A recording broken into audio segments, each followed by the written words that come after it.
All right, welcome, Little Warrior Church. This is a podcast. It's going to be. So, if you are new here, this is a podcast, obviously.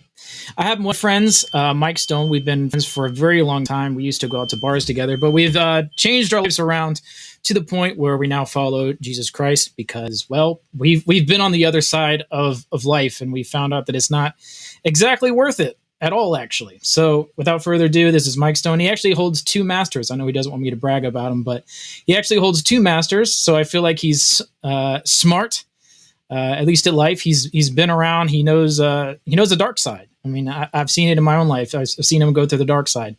So, without further ado, Mike Stone. Hello. Say hi. What's up? What's going on? How's it doing? Going pretty good. Just been Good. busy, sleeping when I can, but not much. Definitely. So you just came out with a coffee company. Yes. It is something that it's sort of like a relaunch from years ago.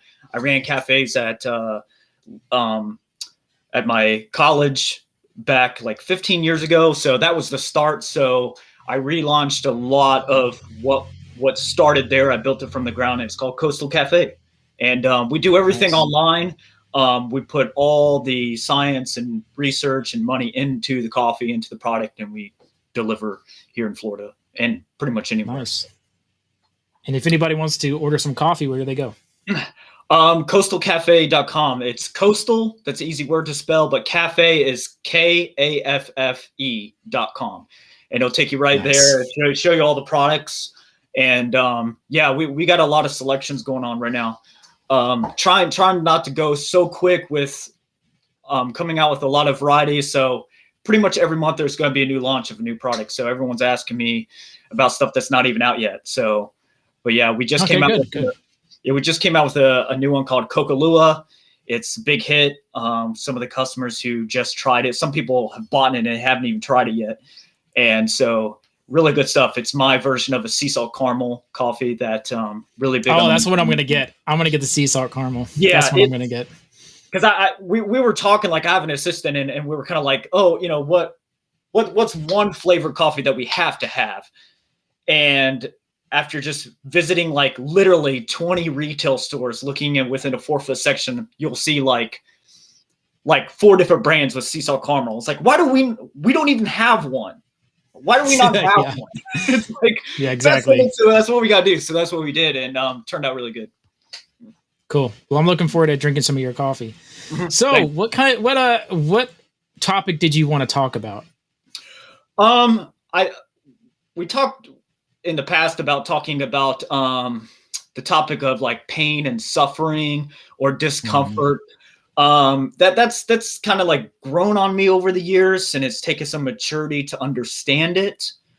Right. And that'd be like something I like to talk about. So I don't know. I'm super unprepared, but I got a bunch of notes that I brought with me that I may or may not look at. So just over years collection of thoughts that I have. So I mean, you definitely know my story. I've definitely gone through too much pain. More than anybody I know. Well, thank you, I guess. I don't really know. I mean, no, into them. It's like, oh yeah, it's not good, but it's also in many ways a blessing, which I'll talk about. Right. So how do you think it makes you grow? Oh man. Well, I don't know if anybody knows me, but I have tattoos on my arms. They come from Psalms 15, verse 4. And it means he swears by her and he does not change. It's like a personal proclamation. Most things that you hear from scripture are about God, talking about God and his providence. But this is a personal testimony, and by the psalm writer, making a personal exaltation about his change due to pain. And I like that. And I had to have it as a tattoo. And I didn't fully understand what it really meant until later. But when things happen in life, when I look at pain and I look at suffering, we often look at pain and discomfort and the things that happen in life as the antithesis of healing. We do. We look at it as like, this is uncomfortable for me. So therefore I'm doing something wrong, or there's something not right. We view it as the antithesis, right?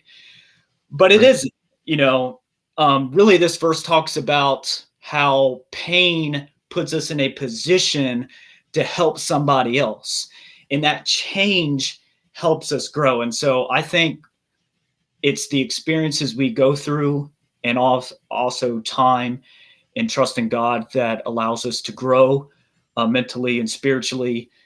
How do we handle these situations? I mean, pain has levels. I mean, that's why we say, you go to the doctor, right? And they's like, well, rate your pain. I'm like, ouch, Yeah. excruciating, like scale 1 to Right. 10, 13. And so we understand that people have a pain tolerance. People have a pain scale. So two people may have gone through the same experience, but one person may not have handled it quite as well. But at the end of the day, God has a way of restoring every person, and every person has a different healing time, And so I really think that it puts us in a position or an acquisition to help somebody else who may be in that process of healing, because nobody totally heals, 100%. There's always going to be an after effect. There's always going to be a limp, so to speak. But had it not been for that, and this is what I like. I brought a couple books. One of my, if anybody has not read this book by Philippians, Where's God When It Hurts? This book right here, literally. I need to read that. This book right here. I'm not being jestful. I swear to God, this book right here is really, really changed my life, because he talks about this pain being this antithesis, and he goes into the science that without pain there would actually be no sense of pleasure, and that is a scientific thing, because pain is an intensified version of pleasure. And so God, being the magnificent God that he is, talks about this pain. And in fact, in this growth process, he says, Bible passages show that some things are more awful to God than the pain of his children. Consider the suffering of Job or Jeremiah or Hosea. God did not even exempt himself from suffering. Consider the awesome pain involved in himself becoming a man and dying on the cross, as Hebrews 12:12 says. Consider Christ for his ultimate sacrifice.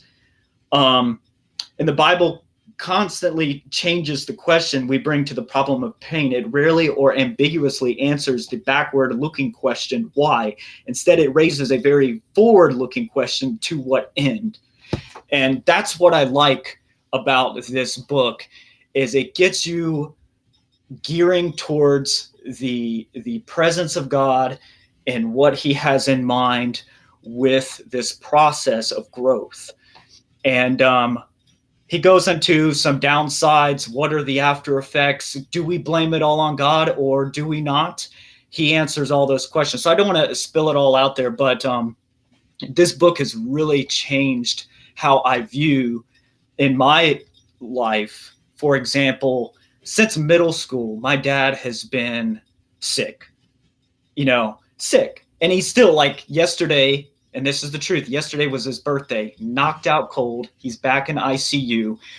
A lot of people have been asking me, how's your dad? How's your dad? I'm like, 15 years he's been sick, psychological problems. He's had 2 of the same heart surgeries. So it's like, I've never really had, in times where I really needed a spiritual man figure in my life, I needed dad. I don't have dad. I've had to, look for other people.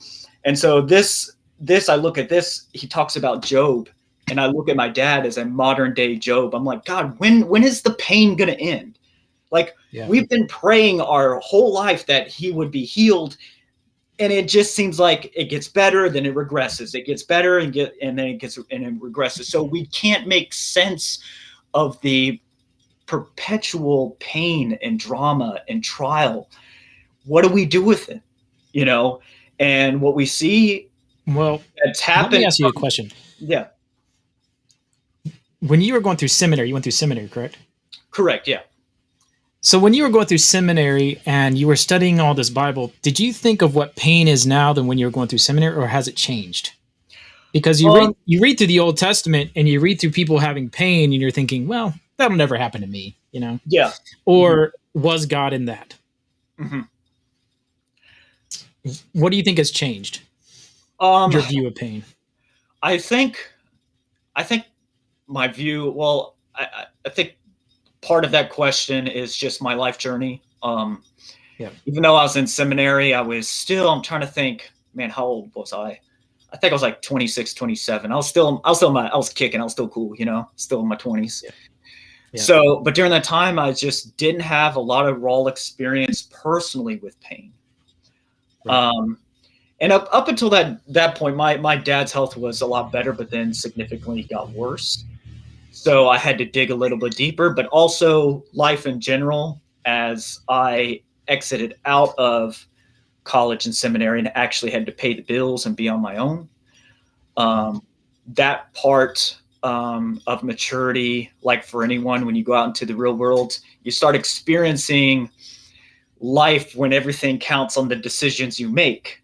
And you and I know that from living on the other side, as you had mentioned before. I tried everything on the other side, anything under the sun to make me feel like, and all it did was bring me significant pain because of the stupid decisions that I made. And because of those decisions, I had to sit down and regress and ask myself everything that I've learned. I'm like, what does this mean?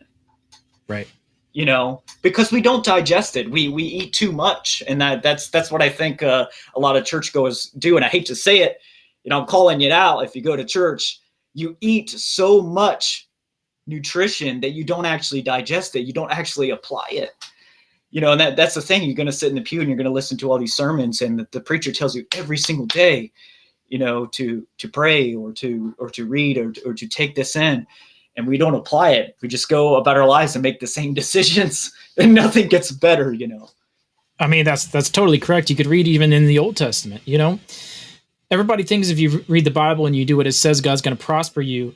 And it does say that. I'm not taking it away. But He also lets things happen, If you, I don't even know what I'm saying, but if you did something, He's going to let you lie in it. He's going to let you suffer. You can see this with the Israelite people.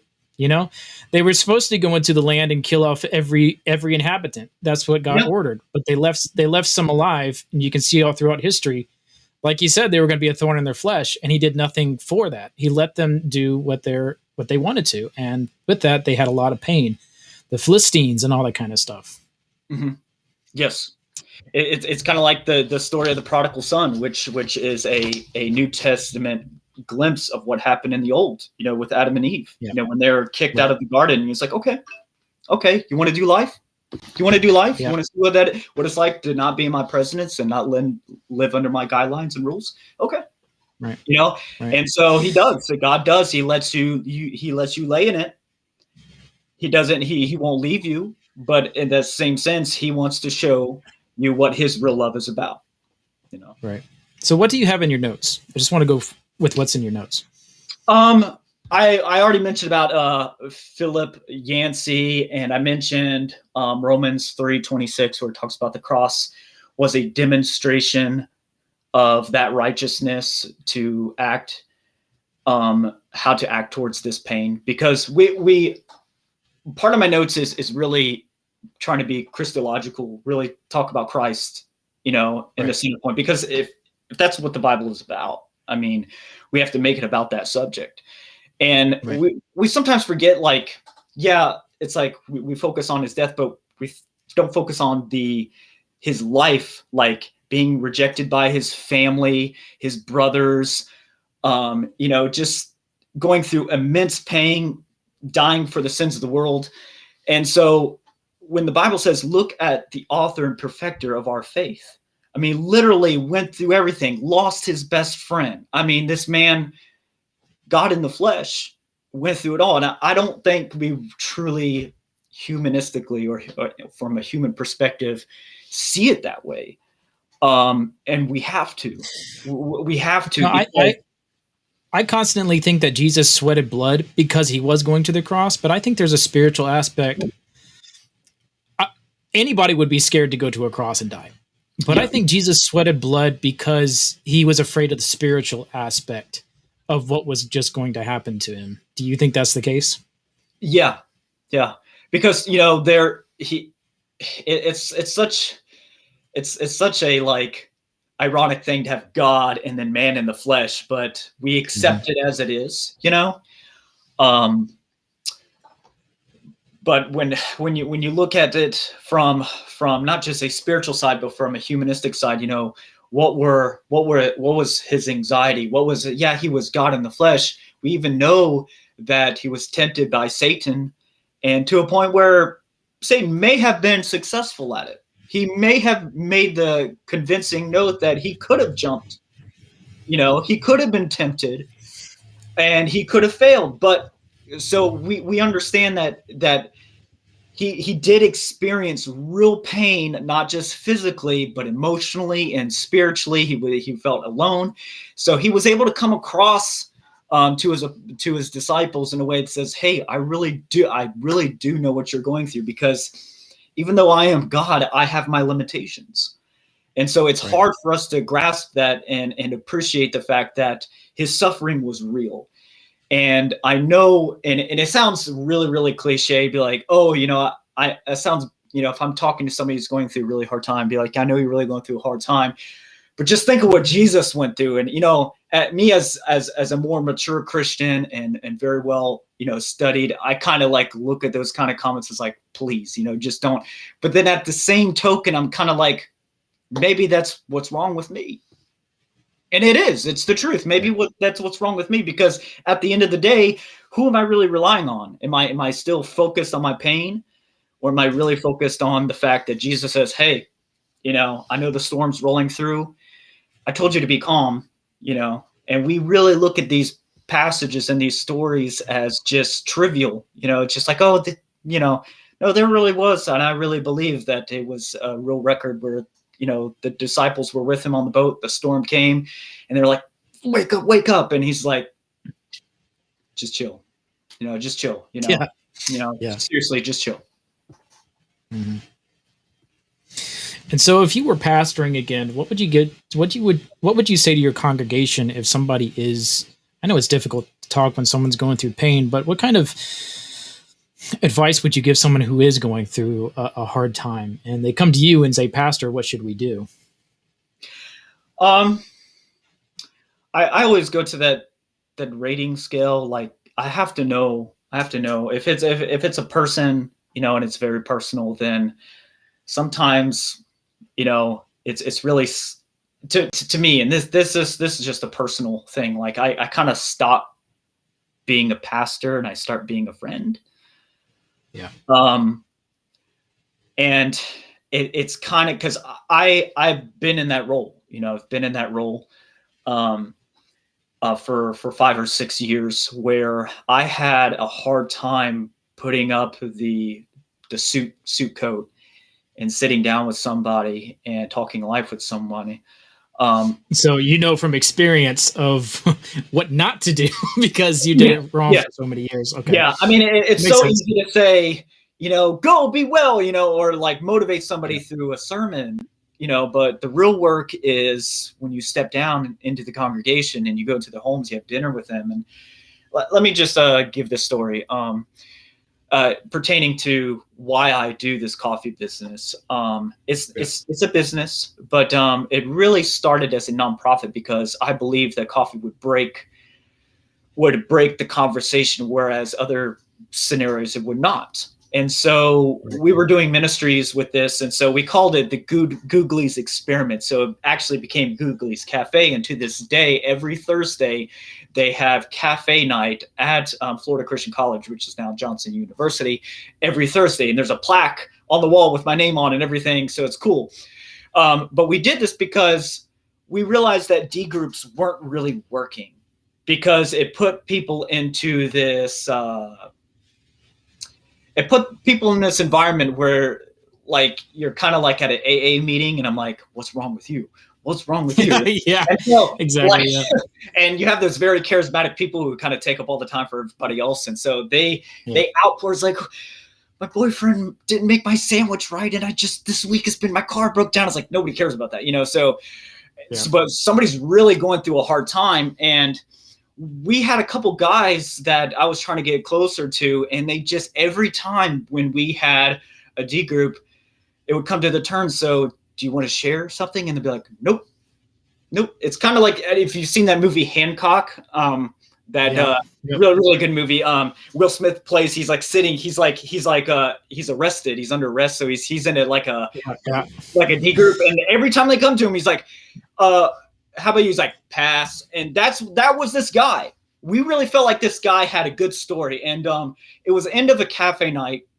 And he stayed after, he helped me clean up and all that stuff. And we were just chit-chatting. So we're on the balcony, and we never talked about anything spiritual whatsoever.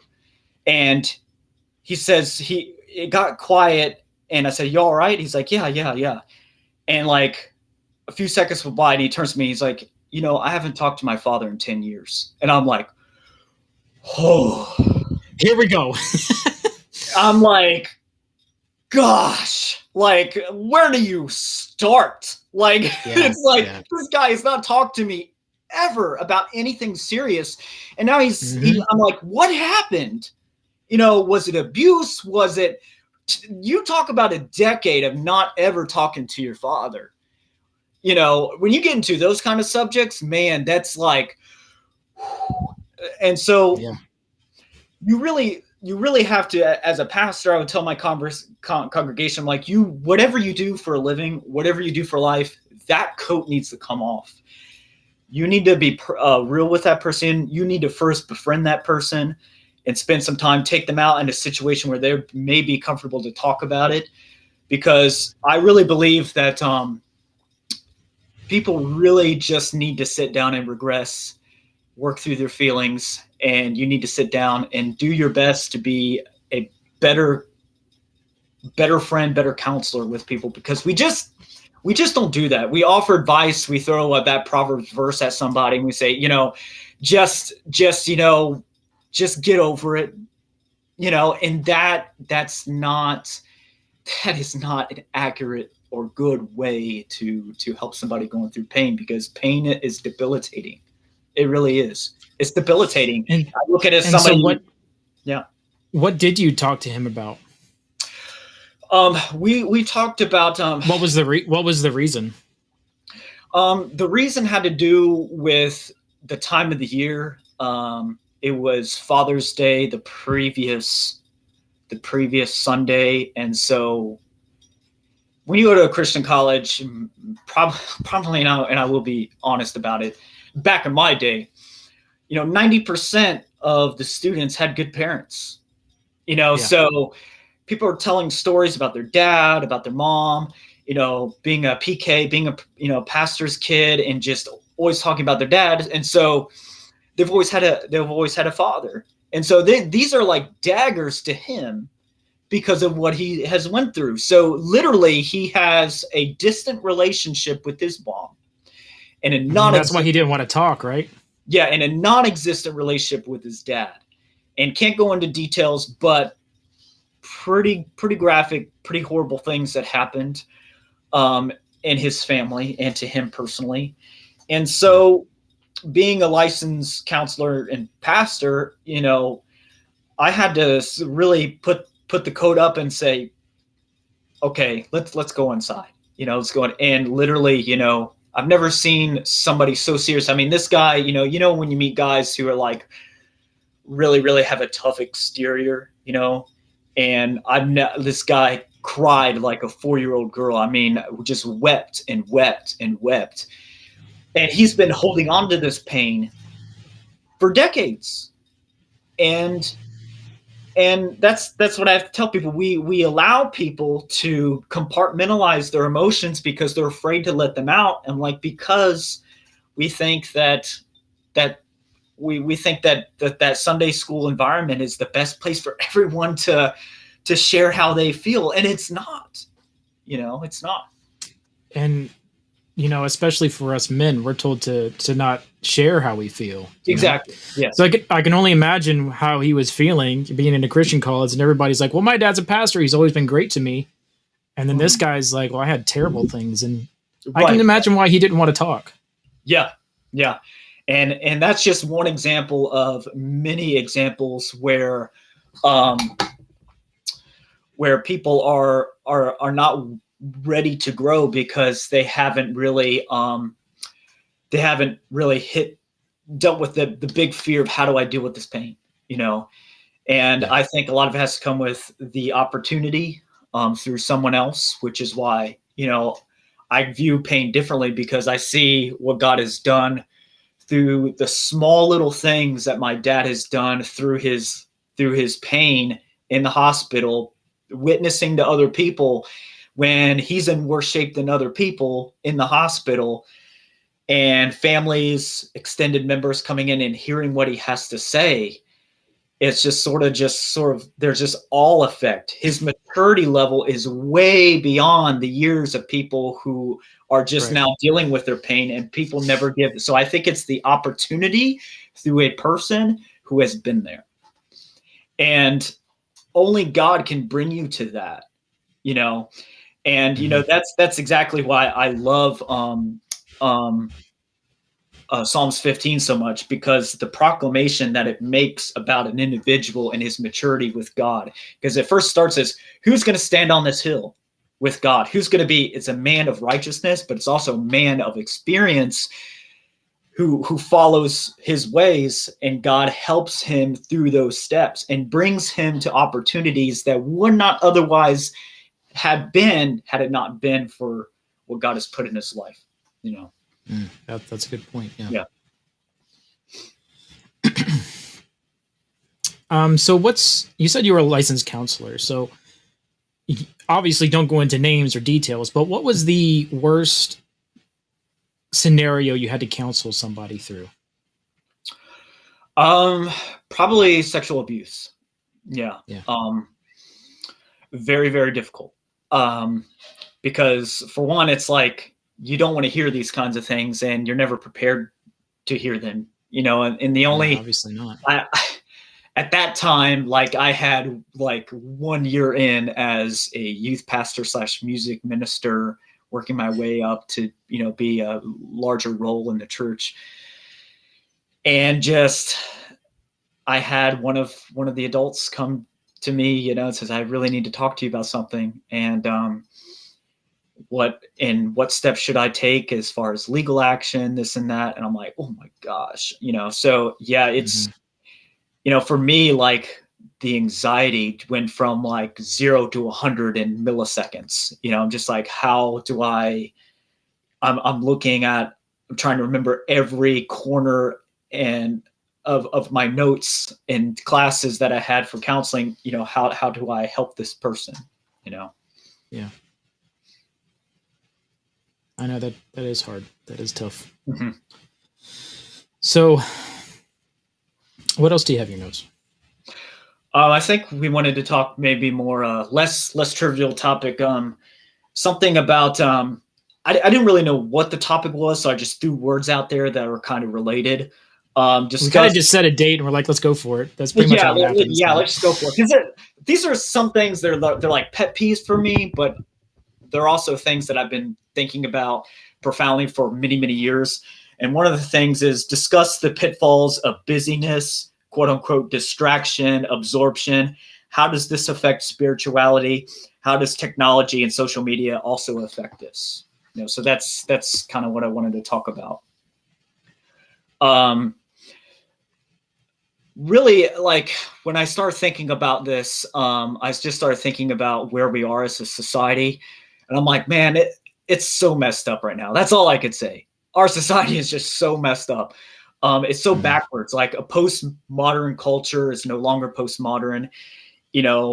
People are so hazed from the blip of reality whatsoever. It's all about iPhones, TikTok, Instagram, being woke or not offending anyone, being politically correct, not, morally right. And it's crazy. Our world is just a smorgasbord of ideological morons and unprincipled brats, who want to have this notoriety with no work ethic, And so I just don't know where we are as a society. And so I look at the big question, how did we get here? How do we get to a world that's really upside down like this?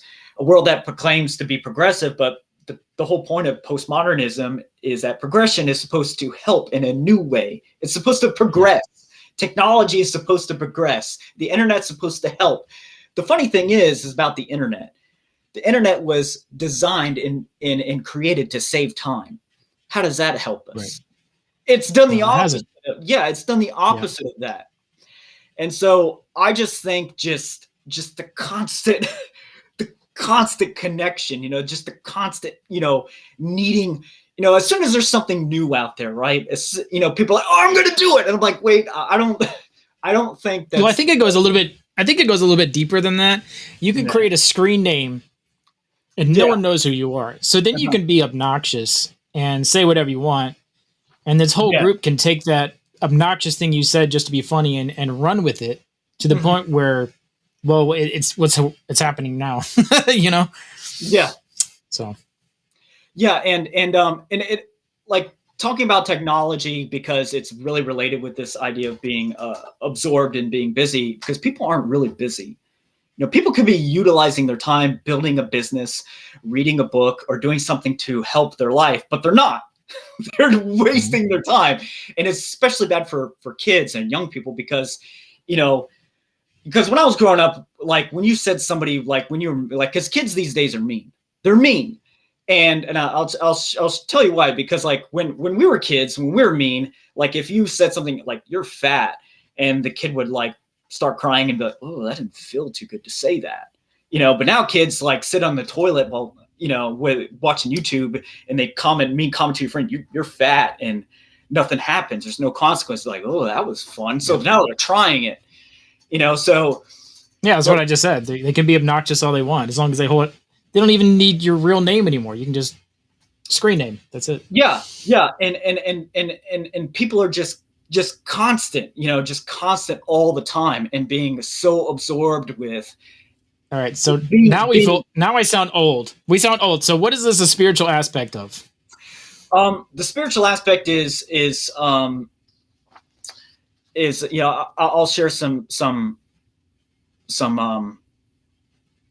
notes that I have, but if anyone has ever read the Screw Tape Letters by C.S. Lewis. I tried. They're difficult to read. It's one of my favorite books, because we often think that our struggles in life are what is commonly related to topics of sin that are listed in the Bible.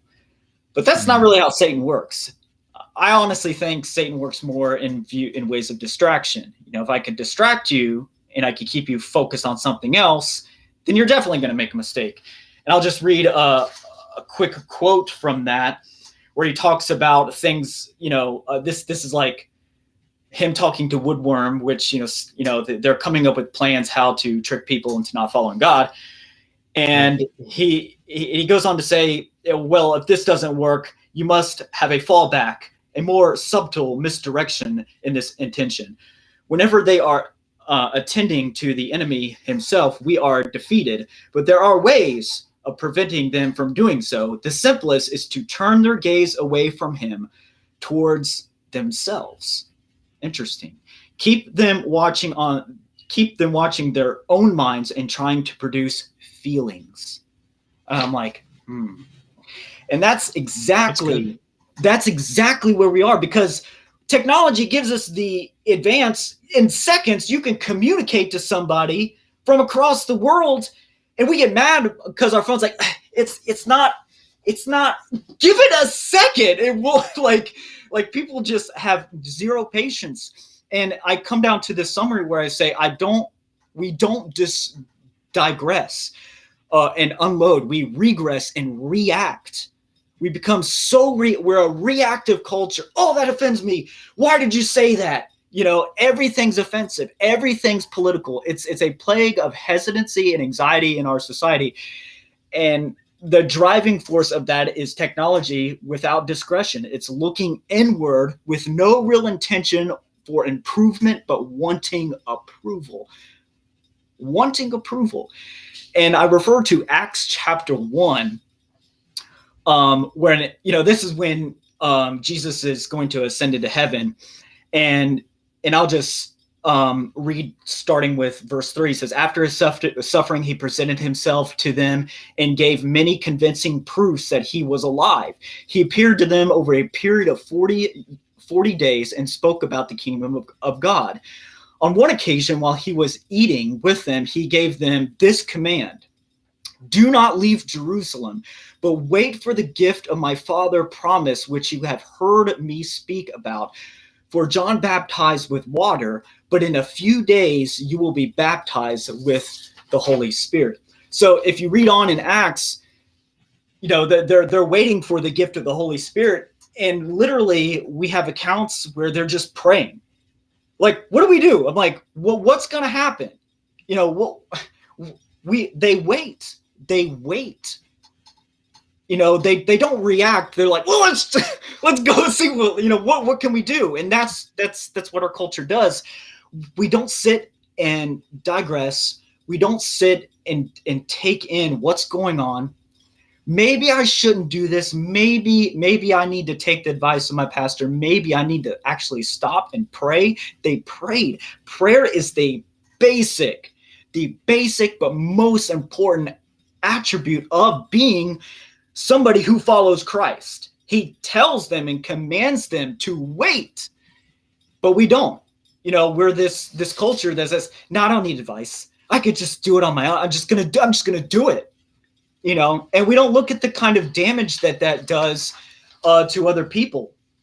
And it makes me think, I think this highlights, I hate it when people use Philippians 4 out of context, because it's like the all-time worst verse ever used. But when you read it in context of why God ask us to sort of not be quick to judgment, not be quick to action, and just trust in him in that process. It says, do not be anxious about anything, but in every situation with prayer. See, prayer is the tantamount thing. And petition with thanksgiving, present your requests to God, and the peace of God, which transcends all understanding, will guard your hearts.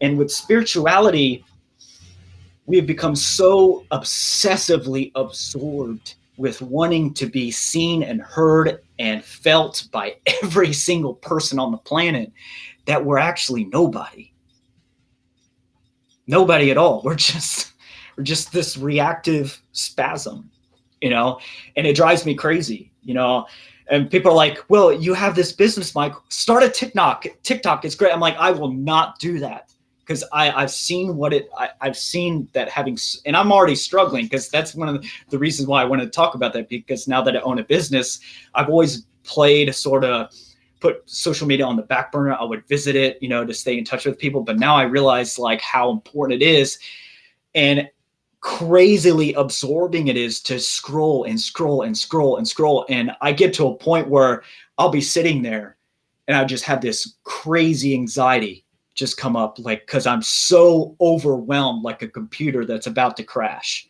Our brain gets so overwhelmed with information that needs not to be there. And we don't allow time for ourselves to sit and spend time with God and to be at peace, So that's why I really wanted to bring that up, because I think it's a subject that really hinders people with the problem of pain. And why I brought it up is because, and I'll end with this story. We want to feel so connected, but in the wrong way, but with the right heart.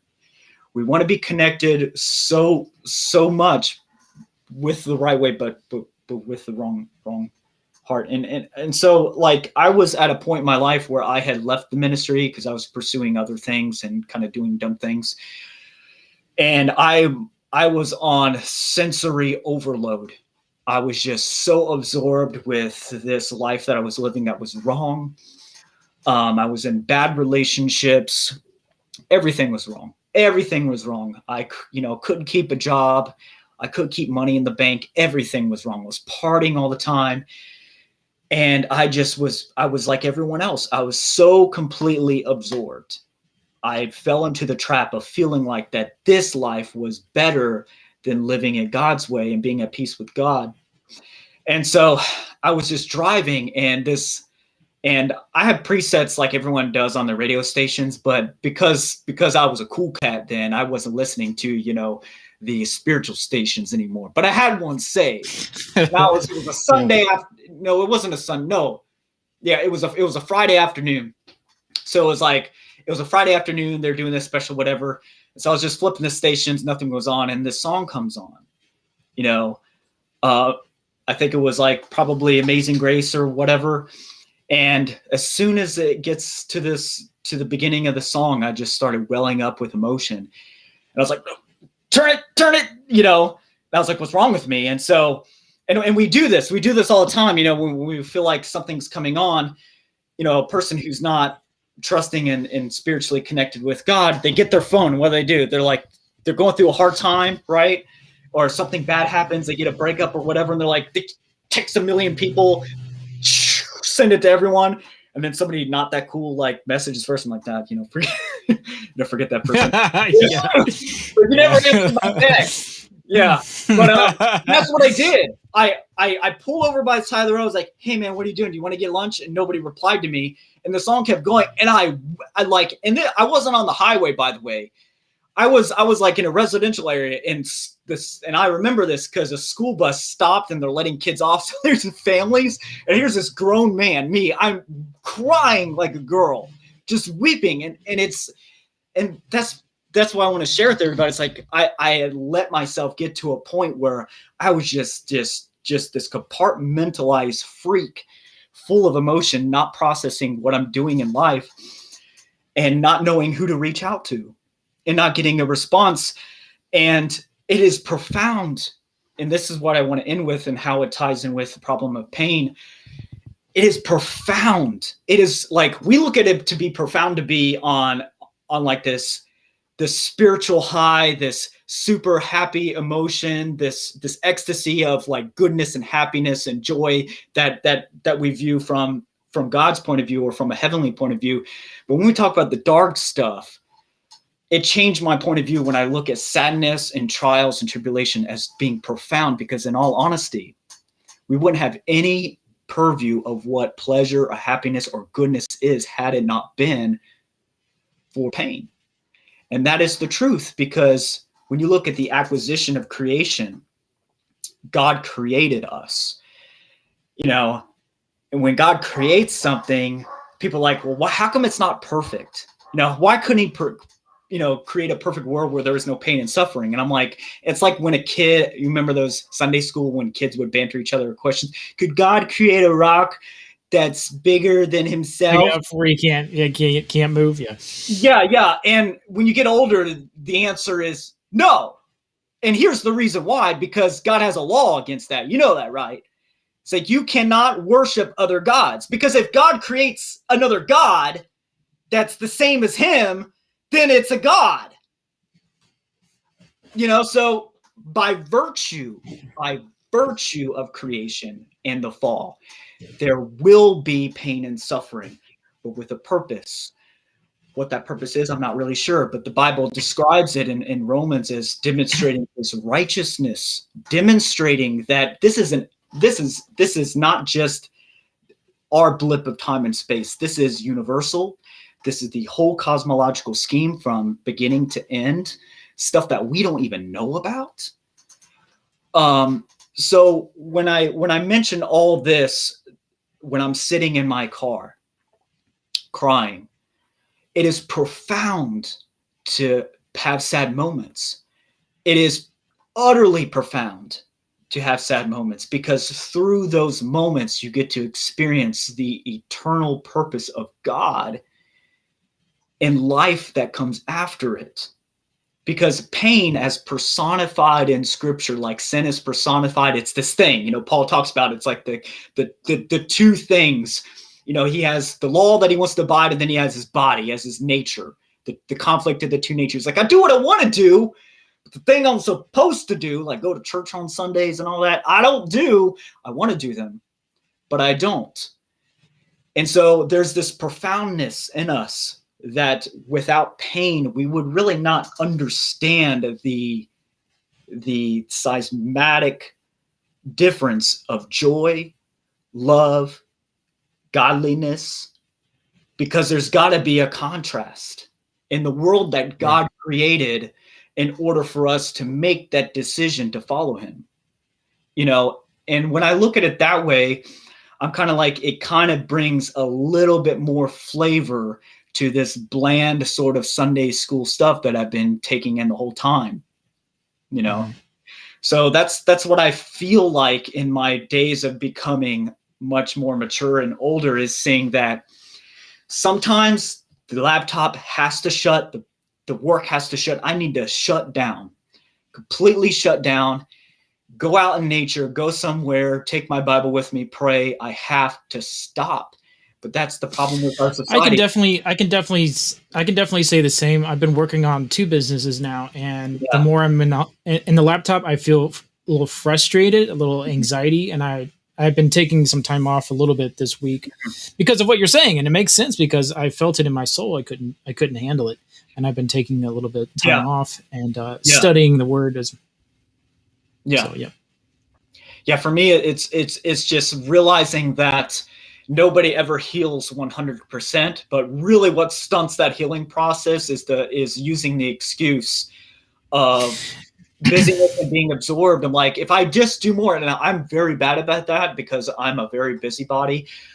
My whole happiness is in life, in fact, is progress. I like to continue to progress and make decisions and see how things work. And when they work, I'm like, yes. And so I just go. And then if there's a problem, I'm like, well, if I just stay busy and I just keep going. But that's the problem. You're ignoring the problem, Right. And we have to sit back because we don't actually. You're not internalizing what's happening in your life. And that's the fault with going out and partying, is that you're doing all this stuff and you're not thinking. Yes. You're not internalizing what's happening to you. And you get to a point where you do stop over on the side of the car because you hear something that brings you back to God. And that's when you break down. Yeah. And that's what happened to me. I can tell you that losing my son, it made me go into the darkest pits of hell. Mm-hmm. But coming out of that, it made me stronger. For instance, I could not stand up for myself before it. I had a hard time speaking up for myself. Mm-hmm. But now that I've gone through pain, I literally have no problem speaking up for myself. I can tell you for a fact that would never have happened to me if I kept on enjoying the pleasure life. If I kept on going out and partying, that would have never happened to me, where I can now stand up for myself. I can now say what I want in life. And that's a very American thing that we can say, to go after what you want. But it's really debilitating to know what you want and to be so afraid of speaking it because you're so afraid of what people think. Yeah. Going through the pits of hell, losing somebody you care about, it really brings out what you need to fix in yourself. Yes. What you need to do. And you start to seeing partying and all this kind of stuff as a total waste of time, because it doesn't build your character. And whatever doesn't build your character, in my opinion, is a complete waste of time. Yeah. And that's how I see it. If it violates where I'm going in life, if it distracts it, like, I'm not interested. Like, it may sound fun and everything. In fact, I actually got an invite last night to go to Stampedes of all places. They're like, oh, they're doing it's an old friend who, hadn't been. Dude, what was it? Was it a bikini? Was it a bikini contest again? Yeah, they're doing that. I promise you. I knew it. Yeah, knew it. Which turns into something else that's like pretty equivalent to a strip club, but like. Yep. And I just think about it. I'm like, I'm not saying it's not fun, and I'm not saying it's wrong to go. But what I'm saying is that people don't know how to separate the two. They don't. And for some people like myself, like, I know me, like, when I want to have fun, I want to have like the best fun. And that's not the kind of fun that I need, because it gets me back to not being responsible where I need to go in life. It's a major distraction for me, and a lot of it's just my personality. I'm a really, really outgoing guy. I'm I really love adrenaline. Adrenaline's my thing. I love going to theme parks and all that stuff. So when you mention a party, I'm just kind of like, where's it at? So like, here's there. And I'm like, will I be dancing on a table? What's going on? So I've done all that. I really have. And like, and you think living in that life when that's all you know. And I don't know how people who continue to do it just keep doing it. When that's all you know, it really just gets like, okay, what's life even? You know, it just, you get to the point where it just like, trust me, there will be a point in time where all your partying friends, they'll be gone, and it'd just be you. They'll disappear. Yeah, they'll disappear. And the thing that, and it's taken me a long time to actually become a lot more confident and thinking about all these things is when you go to bed at night, it's just you and your thoughts. Like, it doesn't matter. Like, it doesn't matter if you're married and you have kids or you're by yourself. It doesn't matter what situation you're in. When you are about to go to sleep, it's you and your thoughts. It better be a happy place to live. And when somebody explained that to me, I'm like, holy cow. Yeah. The life I was living in my head was hell. It was. And it was the kind of circumstances I allowed myself, because I thought it was better. I thought that people were like, man, people are having such a good old time at that Stampede's down there. I go down there and I do it for a few months, and I'm just like, man, this is what the life is like. And I'm like, no wonder why these people hate their job. I'm like, they're still hungover from 3 days ago. If you showed up to work on time, maybe you would have that promotion, and maybe you could actually save for that house you wanted. But people just think, oh, they're pointing the finger. It's all this. I just need this to feel good about myself and to be, or win the lottery. Yes. That's what everybody says. I need to win the lottery. Tax on the poor. Get in line. Exactly. But yeah, it's like living that life of pleasure really helps you see how pain is a factor in life. Right. Because if you're constantly in pleasure, you, like I said, your character isn't growing. Right. And what are you going to be when your character doesn't grow? You're going to be a deceptive jerk to everyone around you. Yeah, and that's what Philippians talks about in his book. He talks about pleasure. He talks about intense pleasure actually leads to a point of pain, because there's a semblance. There's a semblance biologically. Like, if you just kept rubbing your hands like, oh, that doesn't feel too bad. Well, keep applying the pressure until you put a nail in there. How does that feel now? Like, it's now pain. You're not bleeding. And so people pursue pleasure because they think, it must feel good. The experience is good. So if I just keep doing it, it must be great. I'm like, okay, drink 47 beers and see how you feel. Which I think you've done. Honestly. Yeah, I've done. I've done. I'm like, dance on that table on 47 beers and crack your skull open. And I'm like, not so pleasure. Like, and at the end of what do you get at the end of it? What do you get at the end? You literally get nothing but a bad reputation. Trust me, I know. And people are going to see me on this, people are going to see me talking and be like, holy cow, here's Mike, it's like, but I have raw experience. I have raw experience knowing. And especially if you've been a pastor. I mean, that's even worse. Yeah. Yeah. People are like, he used to be a pastor and here he is. I mean, that's. Yeah. And if anyone has grown up in that, I call it the Christian safe bubble, we only grew up, because there's two types of people in this world. You come from the far dark end and you swing over to the light side, right? Or you start from the light side and you swing over to, so if you're in that bubble. That was me. That was my life. That was my life. I'm going to tell you this, the swing to the dark side is crazy. And it is like a train wreck you never want to experience, because you haven't experienced life in any other way. And once that bubble is popped and mommy and daddy aren't there to hold your hand and everything like that, and you go and do it yourself and you're like, oh yeah, this is kind of fun. And then you take it to the full 9, you go all the way to Las Vegas, like, you go crazy. Like, you go crazy. How long did you stay in Las Vegas? I forget. It was like months, wasn't it? About a year. A lot of it had to do with holy cow. Yeah, it was. I didn't live there, although they had student housing, because the university, of which I won't name, had student housing. So you could go and do, like, we did intercultural studies. So I was actually a really good student for being a partier. I would get all my homework done Tuesday Tuesday and Wednesday. And when the weekend would show up, everybody would be playing catch up. I'd go out to the casino and do all kinds of crazy stuff. And from what I remember, you lost it all, right? Yeah, everything. You know, Yeah.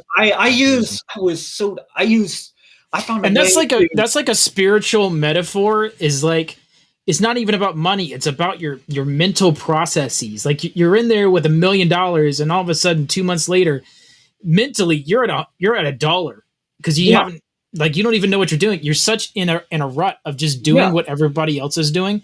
Yes. And that's the problem, is that you're not thinking about it. And at the end you're like, wait, what just happened? Yeah. And now your spirit is like emotionally scarred because of what you went through.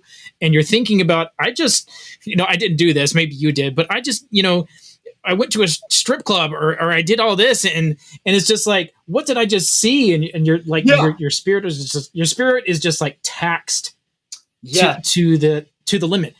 But that's not the worst part. The worst part is you think that I need to process this, but that's pain. That's painful, right? So what do? You want to avoid pain at all cost. So what do? You go out the next night and the next night and the next night doing the exact same thing. That was my problem. That was my problem. The worst part was like, I need to process this. Oh, but I can't face the truth. Yeah. Yeah. So I'll just keep on doing what I'm doing. And hopefully it goes away. Problem is, it doesn't. Never does. You have to process this. Yeah. And that was part of my lack of maturity and just not having the moral fiber in my life, is not knowing how to process it, because it was equally as painful on the backside as it was pleasure going into it. And I'm just like, that was nuts. And I'm like, can't believe I saw that. I'm like, can't believe I did that. I'm like, can't believe I blew all my money on that. And then you do it again and again. And I got so bad where I found a way to take out student money and spend it on partying. And like, when it came down to it, I had literally had to leave school for a while, get a job to help pay off so I can actually graduate. And it was so dumb. It's that phone call to my parents, be like, broke. Like, what happened to all the, thousands of dollars that was paid for your tuition? I'm just like, well, I kind of spend it in Las Vegas. And, so it's just crazy, because for me, I had no way of processing what to do with it. It just felt good. But at the same time, the damage was just unrepairable, and that's what led me to that moment in my car, is all that coming back, basically stepping outside myself and looking at, have you ever seen like a really bad car pile up, semis, cars all flipped over, burning? That's what I was looking. I was looking from an exterior point of view, looking what was in my mind, what I had done. And I was mature enough to accept it at that point. So when I did, I just completely dismantled. So when people ask me, they're like, do you want to go Stampede? I'm looking at the train wreck. I'm just kind of like, and I'm like, it doesn't bother me to go, but I'm like, the purpose for people wanting me to go is to participate in what they're doing. And for me to party with them as I did before. And I'm like, no. I'm like, no. Oh, like, no. What happens with me, if no one asked me to Stampede, but if someone were to ask me to Stampede, I would think of all the times where I was like, tonight's going to be a good night. Tonight's going to be a great night. It's going to have so much fun. Yeah. And then you're leaving going, that was it. Like, and it could have been a great night, but emotionally you're thinking like, that was it. Like, I don't feel any different from when I came in than when I'm going out. Yeah. And that's the problem with pleasure versus pain, is I feel like, this is my own personal opinion, but I feel like you can learn more from pain than you could ever learn from pleasure. For instance, it took a few months for me to have no problem standing up for myself. Mm-hmm. And how many times did we go to bars and all that kind of stuff, and I never could?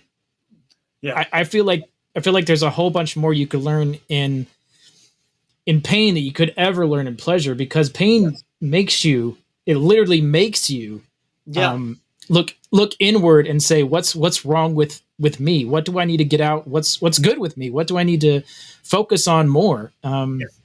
Exactly. Do you agree with that? Yeah. Pain is far more of a driving emotion than any other emotion.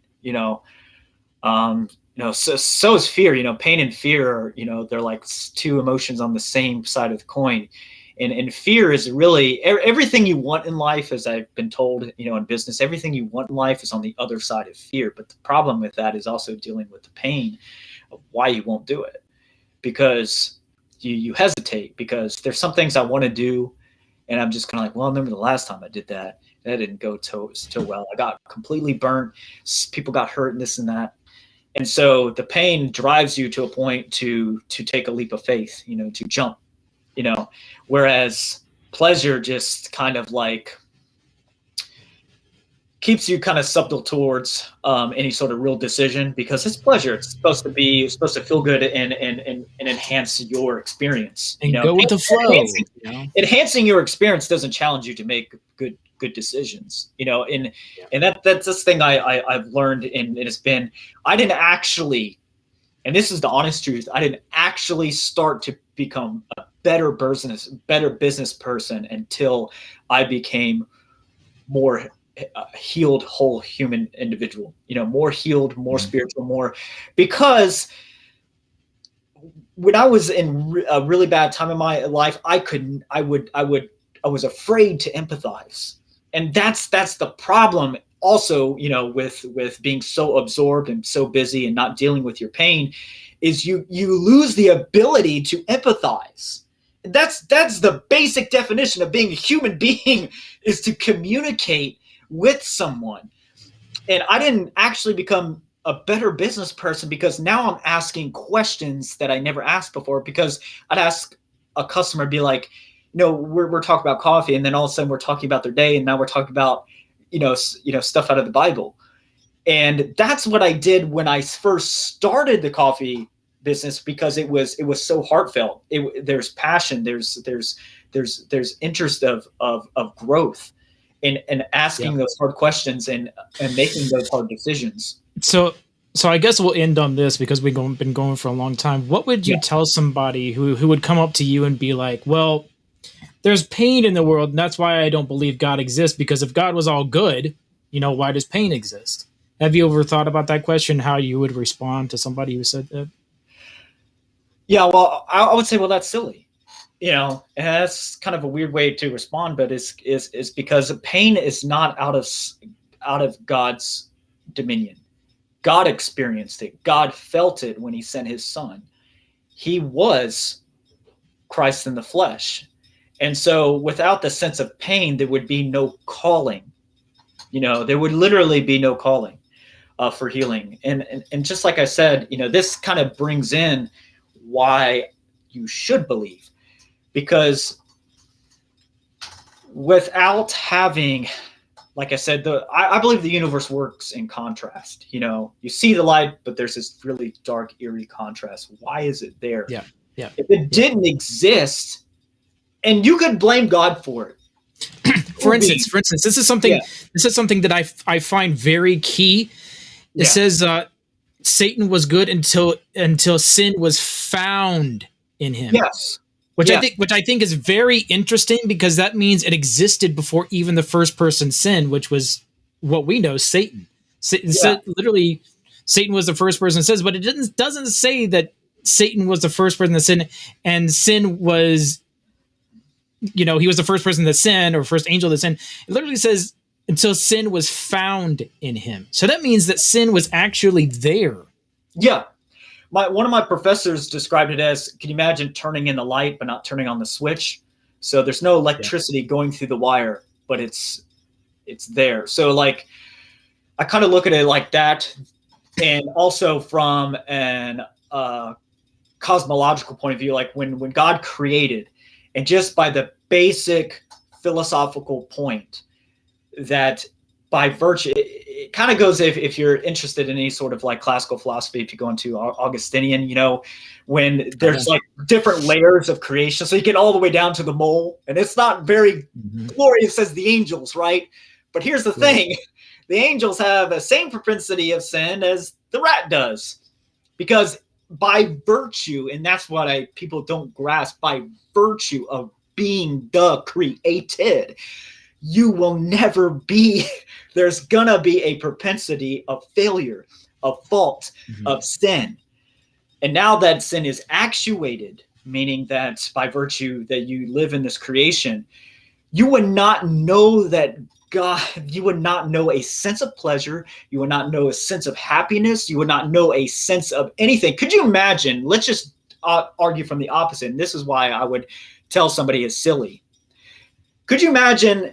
Have you ever seen that movie? I think it's called The Truman Show, right? Yeah. What's the movie with where it's a perfect world? You're living in a bubble. It's a perfect world. Nothing ever goes wrong. Everything's perfect all the time. Always happy. Always happy. What would happen? I think that person would be horribly depressed. Yeah, you would, like, happiness is always the norm. And after a while, you'd just be like, well, what's better than this? There isn't. So you never actually experience, you would not believe that there is a probable or possible heaven or outside of or anything. You would actually not be able to believe that God exists in the category of God, because the category of God and goodness could not exist without us, because God created us for Christ. And that's what people don't understand. It's like by virtue of being created. And so when somebody says, yeah, go ahead, blame it on God, but you don't understand why it had to happen this way, because maybe creating a perfect world from God's point of view would be creating another God. And I never really thought of it that way, but in all honesty, it's quite that literal, because if you create something that's perfect, quote unquote perfect, because perfect is not above God, God is the definition of that, if we're going to go with that theology. And if we go with that theology, creating a supposed rock that God can't lift is like creating something better than himself. So it's just, it's an error. It's a philosophical error, Right. So I tell people we have to have, God puts us in this circumstance to get us to realize that he is God. He is the lion. He is a good, seriously, he's a good guy. He's a pretty good guy, but they're just, watch yourself, God has put us in this out of his love for us through his law, through his commandments to follow him. We couldn't quite do it. We felt pretty bad. So we had to have Jesus come in and show us that way. Right. If someone were going to ask me about that, I would say that in my head, there's almost like one side and the other side. And I would say those sides have always existed. Yeah. And I would say that one side is perfect where God is, and the other side is where sin is. Because why? Because I take that verse literally. Until sin was found in Satan, and sin, iniquity was found in him. So there always was this part. And God made the earth good. He didn't make it perfect. He made it good. Why? Because he wanted us to experience with his hand on us what this side really feels like, and said, do you want this side? Because I'll let you have it if that's what you really want. But my hand will be on you, and you can choose me if you want to. But that's in this world, And if you choose this side, which is sin, iniquity, and all that kind of stuff, you can have it if you want. But I put that tree there so you can see that this side does exist. Yes. And you can choose it. But it's going to come at a cost, which is separation from me at one time. And that's what I would try to explain somebody if they said, well, pain exists. Why does pain exist? Pain is here to show us what this side is, and it's always been there. It always will be here. And when God takes his hand away, then the people who chose this side, they're going to experience it fully. You know what I'm saying? As in hell, as in the dark place where no one really wants to go. But if someone were to ask me, why does pain exist? That's exactly what I would tell them. What do you think about that? I think that's absolutely true. It's the ominous, tree of good and evil. There is a choice value to life, and that's why I always think it's kind of silly, because like when you go through pain and then you blame it on God, the consequence was a choice. When you look at becoming an adult, when you grow up and you start to see that life is about solving problems. And they're problems that most of the time we create as a consequence to our decisions. And so, yeah, definitely, like pain is, pain is always a definite consequence of that, and so God gives us the within his right and his domain, to make that decision, and so I think it doesn't diminish, like when somebody says it as an argument, like when I hear their argument, all their points count towards proving that God is there, and it's like, well, wait a minute. It's like, no, those are things that you did. I mean, when you talk about the mechanism of pain is actually, from a literal standpoint, a good thing, because what is the Old Testament leprosy? What was actually leprosy? Leprosy is actually a nervous condition where you can't actually feel. So what happens is, the reason why you lose limbs and all that stuff is because you literally cannot feel pain. There is a real deficit if you cannot feel literal pain, because you could step on a rock, have an infection, you'd never know. You think you're a god and jump off a building, and now you're dead. So God created, from a biological standpoint, pain, which has a psychological effect. So pain, in that sense, was given to us to protect us. Pain, and the opposite side of God's law, was there to protect us. The tree of good and evil was there to protect us. And he's like, you can choose to not follow it. That's cool. But I'm just letting you know, this world, the world that you live in, is a far different world than the world that I live in. And that's what God's trying to say. It's like, you don't understand what's going on. And the only way this is going to work is if you are a free will human being, because there's no other scenario of which that we know is a reality where everything is perfect and nothing bad ever happens ever, because it wouldn't. I mean, I have literally kept myself awake for so many years thinking about this, because I'm kind of like, what other real world is there where you can explain? In my opinion, there can't be, because whatever God makes, it will eventually go into sin. Why? Because it doesn't have God's essence of hating sin so much that he never does it. Eventually, anything that God makes will eventually go into sin. That's just how it is.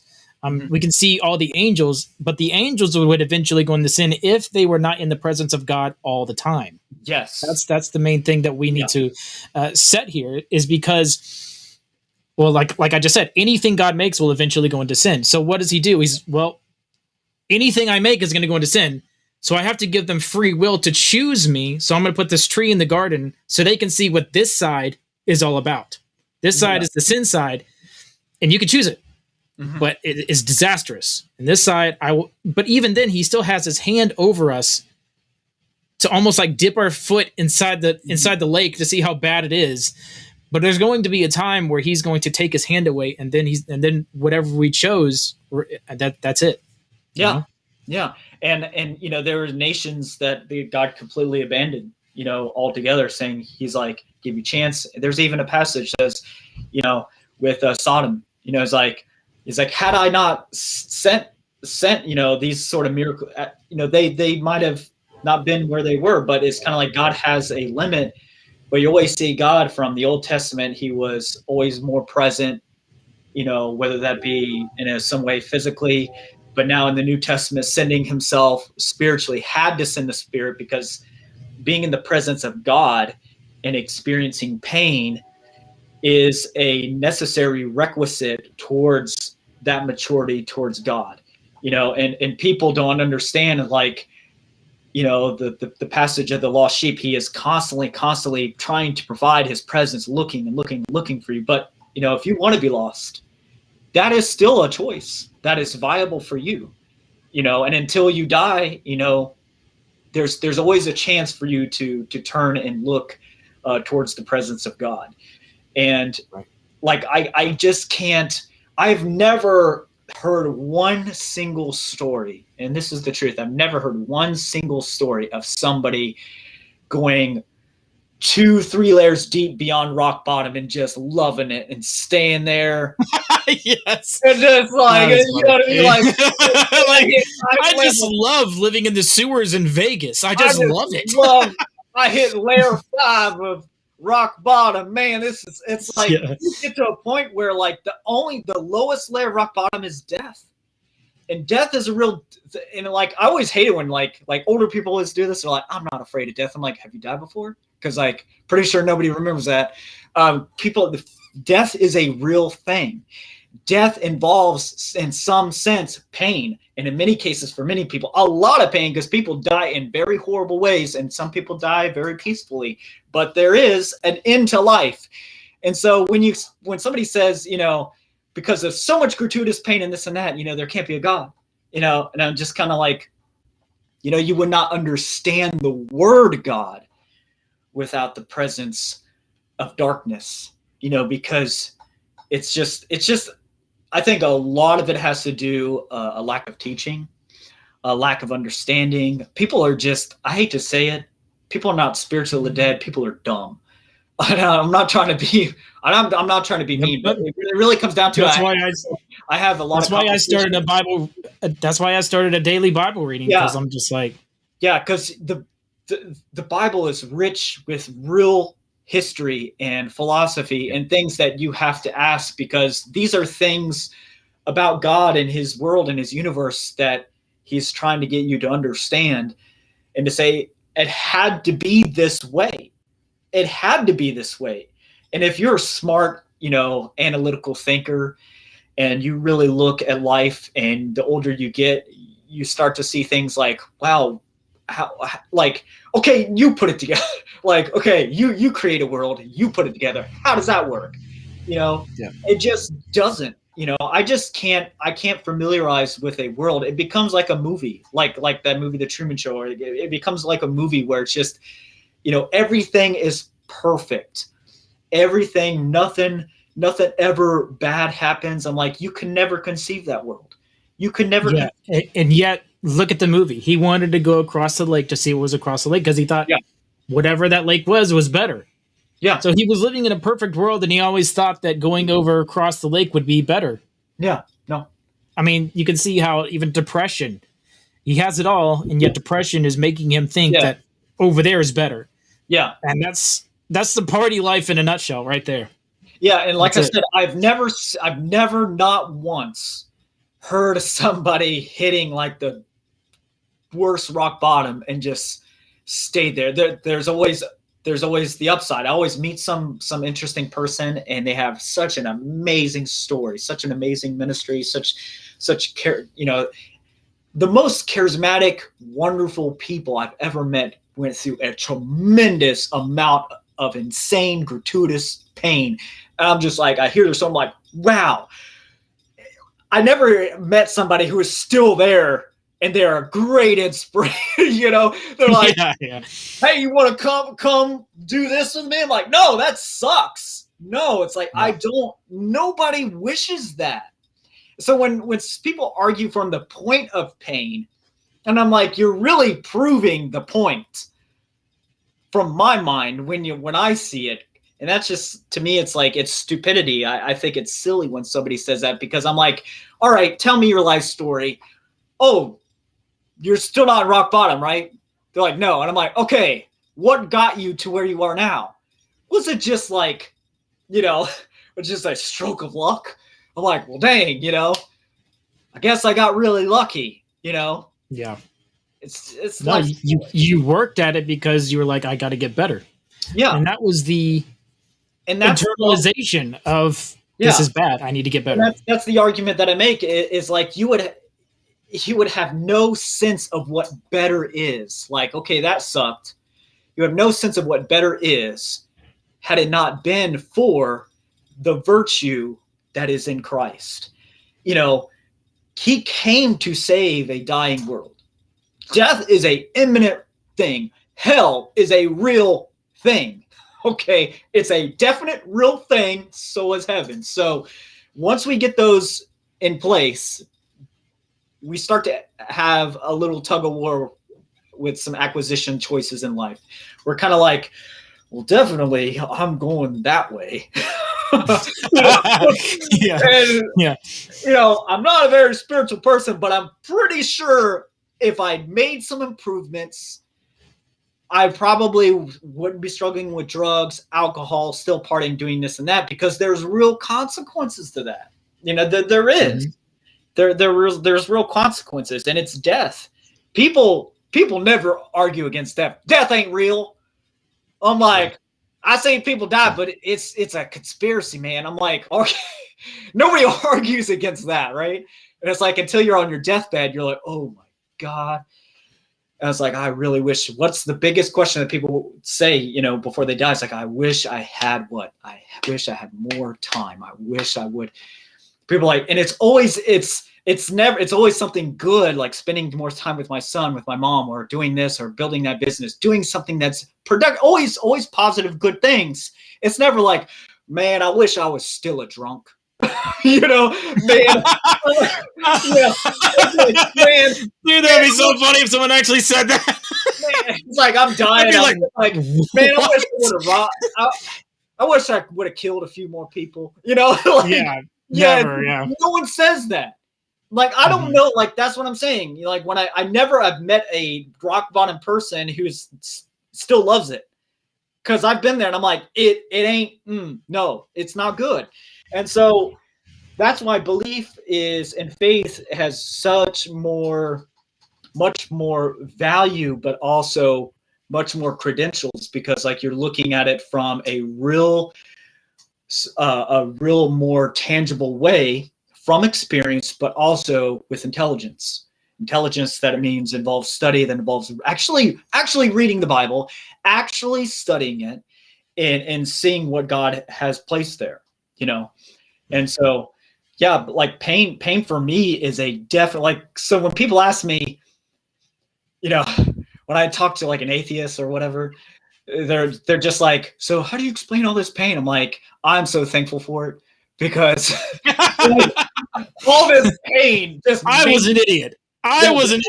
Pain made me get smart. All this pain and crazy, just evil in this world just happened to make me believe God. It's insane. Because if you're a smart person, you just see it that way. You have to. And it's the only logical choice, because to me it's like repeating insanity. It's like me, I have this light, and I keep flickering on and off, and I'm just standing there and it's not turning on. What would you call me? Crazy. And I'm bantering this argument. I hold a different opinion. I don't think pain can lead us to God in a theological sense, because if you look at evolution, there's a whole bunch of pain in evolution. Yeah. So I don't think in and of itself pain can lead you to God, but I think other things can, once you think about it, like the spiritual aspect of pain. Why does it make you get better? I mean, for instance, but I don't think having a conversation with an atheist about pain could ever make them believe in God, because in evolution there's a lot of pain, but there are other avenues which you could go down that could prove that point. But we have to live with the fact that pain does exist. So it'd be like reading the story of Job, and God never vindicated him. So it'd be like, do you think he really believed then? Like, no, like he would. So like pain in a vacuum wouldn't do anything, but pain with the presence of goodness, even if it's a cinch, because it has to come across that way, otherwise it just makes no sense, It's like trying to turn an engine on without a key. It's just not going to work. Right. All right, man. Well, first podcast down. Very much enjoyed it. Good time. So much for having me on and getting to share, because I've been wanting to do this for a long time, Definitely. All right, we'll do one another time. All right. Yeah, absolutely. Appreciate it. Love you, buddy. I'll see you later. I'll see you.